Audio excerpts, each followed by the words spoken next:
Hello dear aspirants, welcome to Takshashila. তক্ষশিলায় তোমাদের সকলকে স্বাগতম। আশা করি প্রত্যেকেই ভালো আছো, সুস্থ আছো এবং মন দিয়ে পড়াশোনা করছো। 2019 সালে ফুড এসআই পরীক্ষায় আসা পরবর্তী 10টি অঙ্ক নিয়ে আজ আবার চলে এসেছি। দেখো 61 দাগে কী বলেছে। একজন মুদি 2.04 টাকা প্রতি কেজি দরের গম এবং 2.88 টাকা প্রতি কেজি দরের গম কোন অনুপাতে মিশ্রণ করলে মিশ্রিত গমের প্রতি কেজি দর 2.52 টাকা হবে?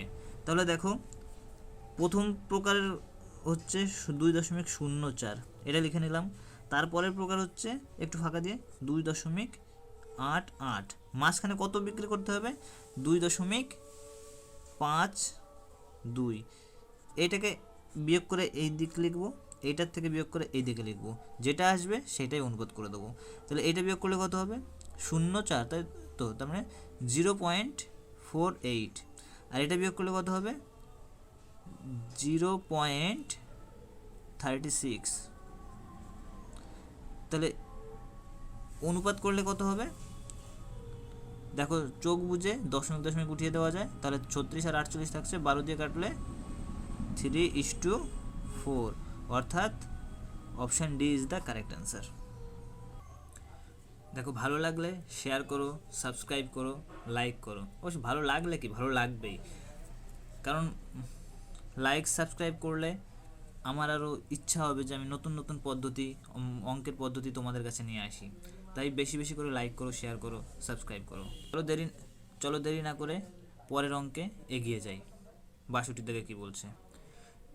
300 টাকা পি কিউ আর এর মধ্যে এমনভাবে ভাগ করে দেওয়া হলো যাতে কিউ পি অপেক্ষা 30 টাকা বেশি এবং আর কিউ অপেক্ষা 60 টাকা বেশি পায়, তাহলে তাদের অংশের অনুপাত কত হবে? দেখো, তাহলে পি পাচ্ছে কত, জানি না, কে কত পাচ্ছে আমরা জানি না কিছুই। তাহলে আমরা কিছু এক্সট্রা তো পাচ্ছে, আমরা আগে করব কি, যে সবাইকে সমান করে দেবো। কী করে? যার এক্সট্রাটা আছে তাকে বাদ দিয়ে দেবো। তাহলে দেখো, কিউর এক্সট্রা আছে কত? পি থেকে 30 টাকা, তাহলে এক্সট্রা আছে 30 টাকা, এক্সট্রা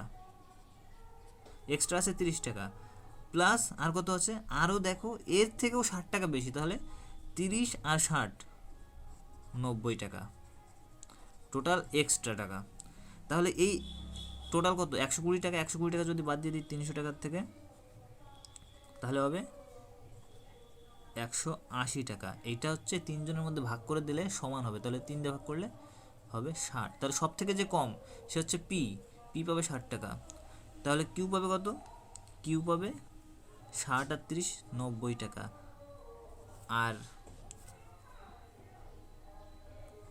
আর পাবে 60 আর 90 150 টাকা। তাহলে এদের অনুপাত করলে কত হবে? 60:90:150, 0 কেটে দিলে, এবার 3 দিয়ে কাটলে 2:3:5, এটা অ্যান্সার আসছে। দেখো, এটা তো অঙ্কের পদ্ধতি গেল।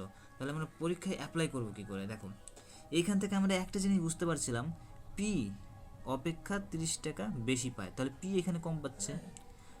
তারপর এখানে বলেছে আবার আর কিউ অপেক্ষা 60 টাকা বেশি পায়, তাহলে এখানে সব থেকে কম কে? পি। আর তারপর কিউ, তারপর আর। দেখো, ওই অনুপাতে শুধু একটাই মাত্র অপশান আছে, অপশান এ 2, 3, 5। ওই ইকুয়েশনে সব থেকে কম পি, তারপর কিউ, তারপর আর। দেখো, আর বাদ বাকিগুলো সবগুলোতে আলাদা আলাদা আছে। তাহলে আর দেরি করবো না, পরের অঙ্কে এগিয়ে যাব। পরের অঙ্কে কী বলেছে দেখো, যদি 15টি ডিমের ক্রয় মূল্য 75 টাকা হয়, তাহলে 4 ডজন ডিমের ক্রয় মূল্য কত? 4 ডজন মানে কত? অবশ্যই 4 ডজন। 4 ডজন সমান সমান 4 ডজন সমান সমান অবশ্যই 48, তাই তো, কারণ 1 ডজনে 12। এবার তাহলে 15টা ডিমের দাম তো 75 টাকা, তাহলে আমরা চোখ বুঝে কী করবো? এই 48কে আমরা 15 দিয়ে ভাগ করার চেষ্টা করব। দেখো, 3 15 45 গিয়ে আমরা আটকে যাবো, তাহলে 3 গুণ, তাহলে আমাদের 75 গুণ 3 করে দেবো, কত হবে? 225 টাকা। এটা কত পাচ্ছি? 45টা ডিমের জন্য। আরও তো এক্সট্রা 3টে রয়েছে, তাহলে 15টা ডিমের দাম যদি 75 টাকা হয়, 15টা ডিমের দাম 75 টাকা, তাহলে বলো 3টে ডিমের দাম কত? 5 দিয়ে ভাগ করেছে, একেও 5 দিয়ে ভাগ করে দেবো, কত হবে? অবশ্যই 15 টাকা। তাহলে এই যে 225 আর 15 যোগ করে দেবো, 240 টাকা অ্যান্সার হবে। তাহলে কত হবে 240 টাকা। Option A is the correct answer. দেখো মিনিটের মধ্যে বোঝানো হয়ে যাচ্ছে, আর তাহলে অঙ্কগুলো করার সময় মাত্র 10 সেকেন্ডের বেশি কিচ্ছু লাগবে না, আমি গ্যারান্টি দিচ্ছি। চলো বেশি কথা বলবো না, পরের অঙ্কে এগিয়ে যাই। দেখো পরের অঙ্কটা কী বলেছে 64 থেকে, পি কিউ এবং আর একটি ব্যবসা শুরু করে। কিউ যে পরিমাণ বিনিয়োগ করে পি তার 3 গুণ বিনিয়োগ করে, এবং আর যা বিনিয়োগ করে কিউ তার 2/3 অংশ বিনিয়োগ করে। পি কিউ এবং আর এর মূলধনের অনুপাত কত? এই ক্ষেত্রে কী করব, দেখো পি কিউ আরকে আমরা লিখে নিতে পারি পি কিউ আর। তাহলে এখানে কি বলেছে, বলেছে পি 3 গুণ, তাহলে আমি যদি আরকে 1 ধরি পি হবে 3, এটাতে কোনো সমস্যা নেই। কিন্তু এইখানে কি বলেছে, আর যা বিনিয়োগ করে কিউ তার 2/3 অংশ। দেখো এখানে কিছুই গুণ টুন বলেনি, এত অংশ বলে দিয়েছে। তাহলে এখানে আমরা যার সঙ্গে তুলনা করেছে, আর এর সঙ্গে তুলনা করেছে, তাহলে আমরা নিচের অংশটা ধরবো যে আর সেটা। তাহলে এইখানে আমি 3 লিখে দিলাম, তাহলে এখানে অবশ্যই উপরেরটা হবে 2। এবার তাহলে ফাঁকা আছে কোথায়, এখানে 2 দ্বিগুণ, এখানে 1 দ্বিগুণ, কারণ এই পরবর্তী ঘর দিয়ে চোখ বুঝে এখানে 3, এখানে 2, এখানে 6, এটাই অনুপাত হবে। তাহলে 6, 2, 3 কোথায় আছে, option C is the correct answer. চলো তাহলে পরের অঙ্কের দিকে এগিয়ে যাই।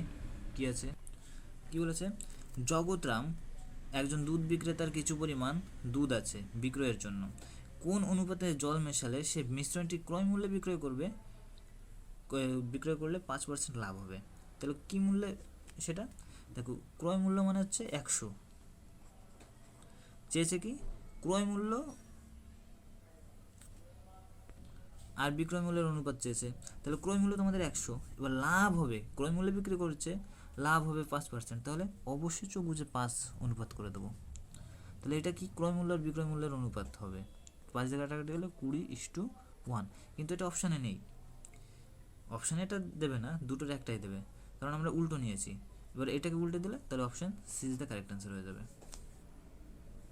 চলো পরের অঙ্কের দিকে এগিয়ে যাই। 66 দেখে কি বলছে, 66 দেখে একটা সরল অঙ্ক দিয়েছে কি, যে x plus 1/1 plus 1/2 plus 1/3 is equal to 2 হয়, তাহলে এক্সের মান কত? তাহলে এগুলো কী করবো আমরা, দেখো আগে আমরা এইটুকুর মান বের করে নেবো।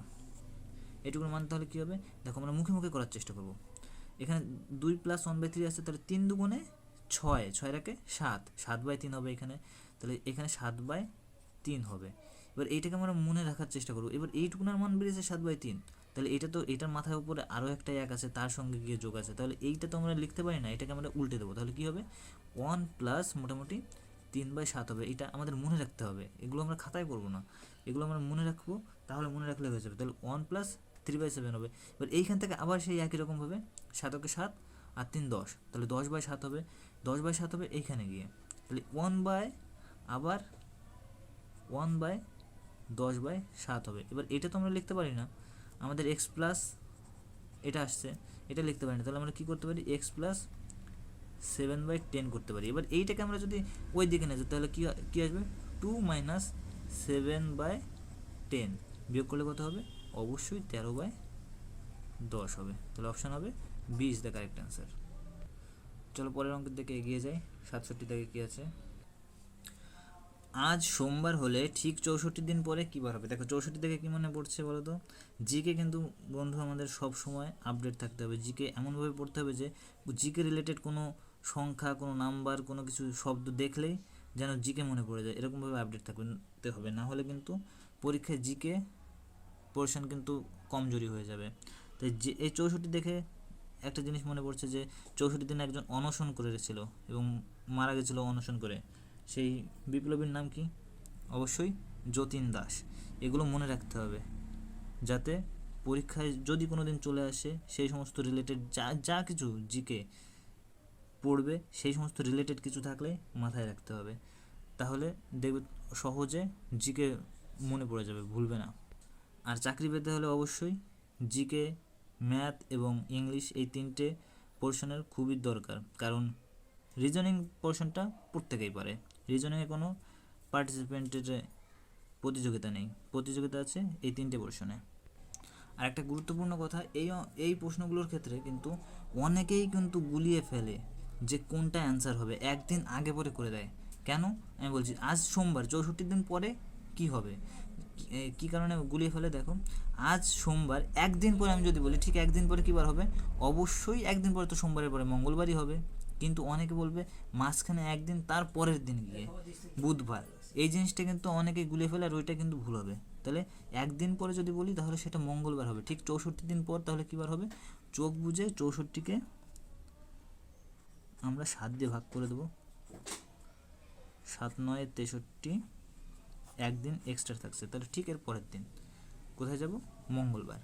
তাহলে একদিন চলে আসছে, একদিন কী বার হবে, অবশ্যই সোমবার আজকে, তাহলে পরের দিন মঙ্গলবার হবে।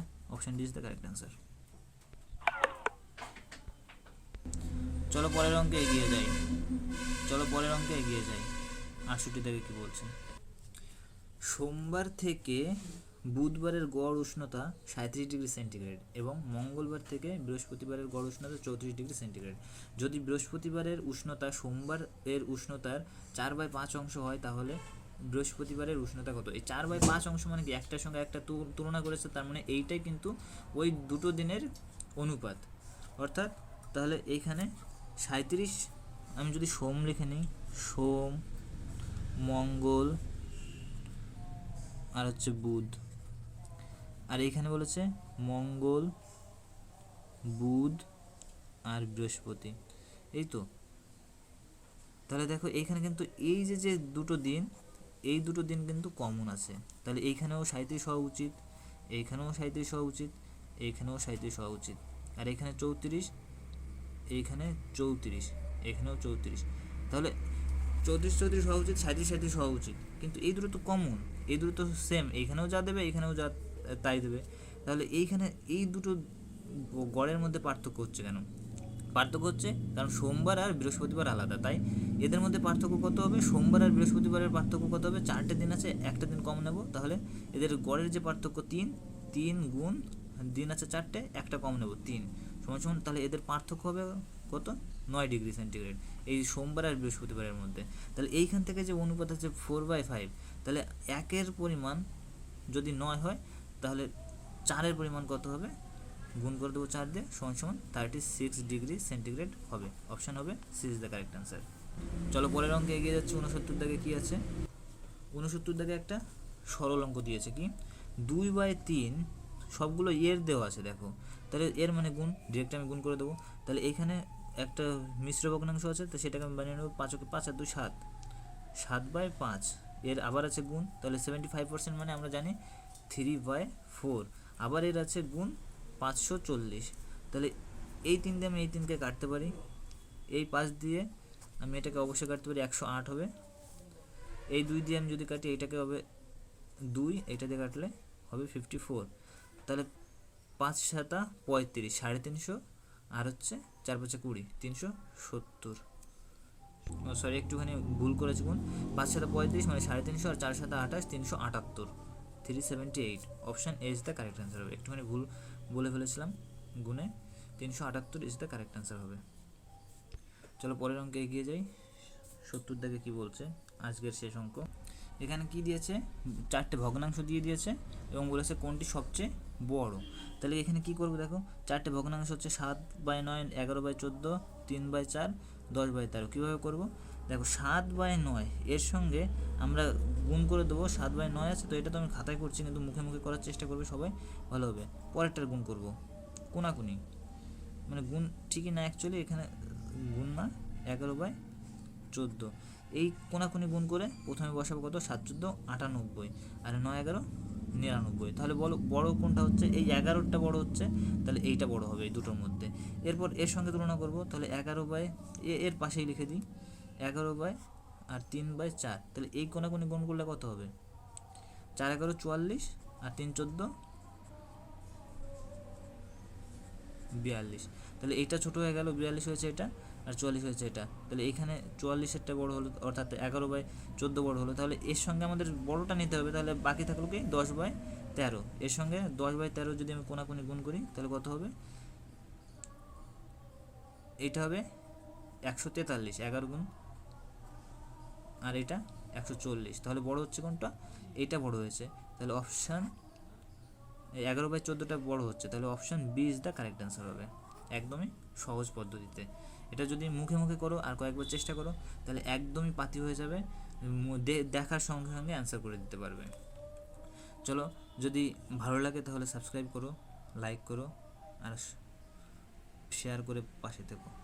Tata, bye bye. ততক্ষণে পরের পার্ট আনতে ততক্ষণে সবাই ভালো থেকো, সুস্থ থেকো আর মন দিয়ে পড়াশোনা করতে থাকো।